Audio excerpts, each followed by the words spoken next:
Sir, एक अनुराग अमिताभ हमारे साथ भोपाल से जुड़ गए, वही बता देंगे इस केस के बारे में। अनुराग, बताएं, क्या नॉमिनेशन रद्द हो गया? बीजेपी के तीसरे उम्मीदवार निर्विरोध जीत गए।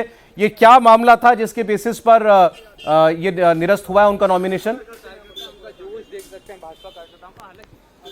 देखिए, मैं आपको बता दूं, बेहद हाई सियासी वोल्टेज ड्रामा इस वक्त आपको मैं दिखा दूं। मध्य प्रदेश विधानसभा का यह दृश्य है जहां पर नामांकन रद्द होने की जानकारी अभी अभी आई और इंडिया टीवी से खुद पीडब्ल्यूडी मिनिस्टर राकेश सिंह ने बात करते हुए कहा कि चूंकि मामला जो था वो चुनावी हलफनामे में अपने ऊपर दर्ज आपराधिक प्रकरणों की जानकारी और संपत्तियों की जानकारी न देने का था, जिसके चलते रिटर्निंग ऑफिसर ने शाम 6:30 बजे तक का वक्त दिया था। दोनों पक्षों को सुना और दोनों पक्षों को सुनने के बाद आखिर ये निर्णय दिया कि चूंकि चुनावी हलफनामे में जो अपनी तमाम आपराधिक मामले थे तेलंगाना में जो पर्सनल लेवल पर जो कोर्ट में दायर किए गए थे और एक्यूज नंबर 4 वहां पर ये मीनाक्षी नटराजन कोर्ट में थी, जिसके बाद उनका नामांकन रद्द किया जाता है।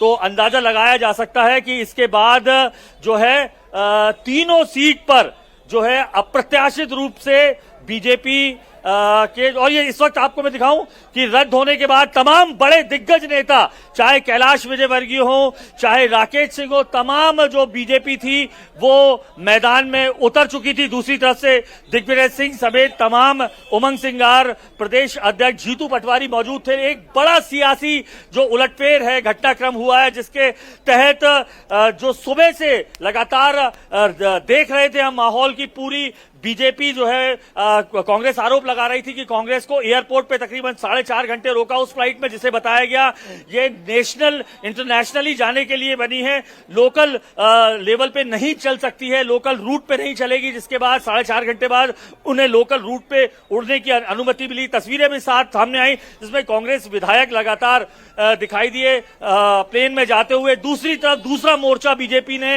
विधानसभा के अंदर खोल रखा था, जहां पर विधानसभा में शिकायत दी कि चूंकि आपराधिक प्रकरण अक्यूज नंबर 4 है तेलंगाना की कोर्ट में, इसके चलते 1951 का जो जनप्रतिनिधि अधिनियम है उसमें यह साफ तौर पर लिखा है कि अगर आप हलफनामे में कोई भी गंभीर या कोई भी आपराधिक प्रकरण होता है उसकी जानकारी देनी है या संपत्ति की जानकारी देनी है। चूंकि उन्होंने अपने शपथ पत्र में नहीं दी, इसीलिए जी ठीक इस वक्त। और अब देखिए इसके बाद आरोप क्या लगता है। अनुराग, आप देखें कौन, काफी हलचल है, फिर आपके साथ जुड़ेंगे हम। अब कांग्रेस क्या आप कहेगी इसके जवाब में भी देखना होगा। अंदर धक्का मुक्की तब हुई है विधानसभा के अंदर आज इस पूरे मामले को लेकर। बीजेपी वाले वहीं पर जो है इस बात को लेकर दबाव बना रहे थे कि रिटर्निंग अफसर ये देखें इस बात को, और ये हुआ। तो ये है साहब स्टेट ऑफ अफेयर्स। सर, आप दोष किसको दें? आप लीडरशिप को ना पूछें तो किसको पूछें? नहीं, इसलिए कि राहुल गांधी की पसंद मीनाक्षी के लिए आज से 6 महीने से चल रहा था कि जब भी चुनाव होंगे तो मीनाक्षी को टिकट मिलेगा। उससे जितने सीनियर लीडर हैं या दूसरी पार्टी के लोग हैं, मीनाक्षी वो बड़ी महिला हैं, जो भी उनका अपना पार्लियामेंट परफॉर्मेंस रहा है, किताबें स्वतंत्रता संग्राम वगैरह पर उन्होंने किताबें लिखी हैं।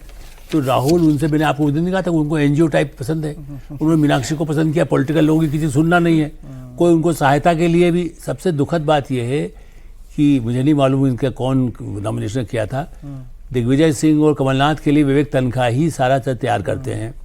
उनकी जीत को सुनिश्चित करने का दायित्व विवेक तनखा, इसलिए राज्यसभा में वहां से आते हैं। क्या विवेक तनखा ने भी इसको देखा या उसकी डिटेल्स दी कि नहीं? हाँ, ये ऐसे मामलों में तो कोई टेक्निकल कोई वकील टाइप आदमी भी वेट करता होगा। आपके पार्टी के सलाहकार हैं, बड़े-बड़े सोनिया राहुल को सलाह देते हैं। राहुल गांधी उनके केसेस में भी खाली अभिषेक सिंह ना बताएंगे फिर मेरे पे केस है तो फिर क्या? राज्यसभा में नहीं, कैंडिडेट के साथ कई बार दिक्कत होती है, इसीलिए आपने ये कहा कि जो एक्सपर्ट होते हैं ना उनसे ही फॉर्म भरा जाता है। और राज्यसभा के इलेक्शन में सौरभ कुछ उदाहरण ऐसे हैं, जैसे बंगाल में एक बार हुआ था, छत्तीसगढ़ में, कर्नाटक में कुछ एक उदाहरण हैं जो कि नामांकन का रद्द हुआ, लेकिन कोई हाई प्रोफाइल नाम, बड़ी पार्टियों के कैंडिडेट वो नहीं थे। वो ऐसे मतलब सामान्य से ऐसे कैंडिडेट जिनके पास उस तरह का एक्सपर्टाइज नहीं था, वैसे लोग नहीं थे। कांग्रेस पार्टी के कैंडिडेट का या किसी बड़ी राष्ट्रीय पार्टी के कैंडिडेट का नामांकन रद्द हो जाए, इसका सीधा मतलब है कि पार्टी ने असहयोगात्मक रवैया वहां पर अख्तियार कर रखा था। अन्यथा मध्य प्रदेश में ऐसे तमाम एडवोकेट होंगे जिनका एक्सपर्टाइज ही होगा नामांकन पत्र भरने का।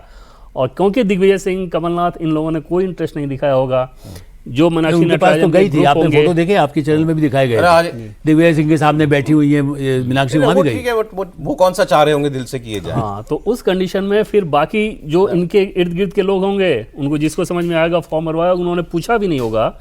मतलब फॉर्म भरने के साथ लिहाज से अगर आप देखें तो सामने वाला बार बार पूछता है कि इस तरह की जानकारी तो नहीं, इस तरह की चीज़ तो नहीं।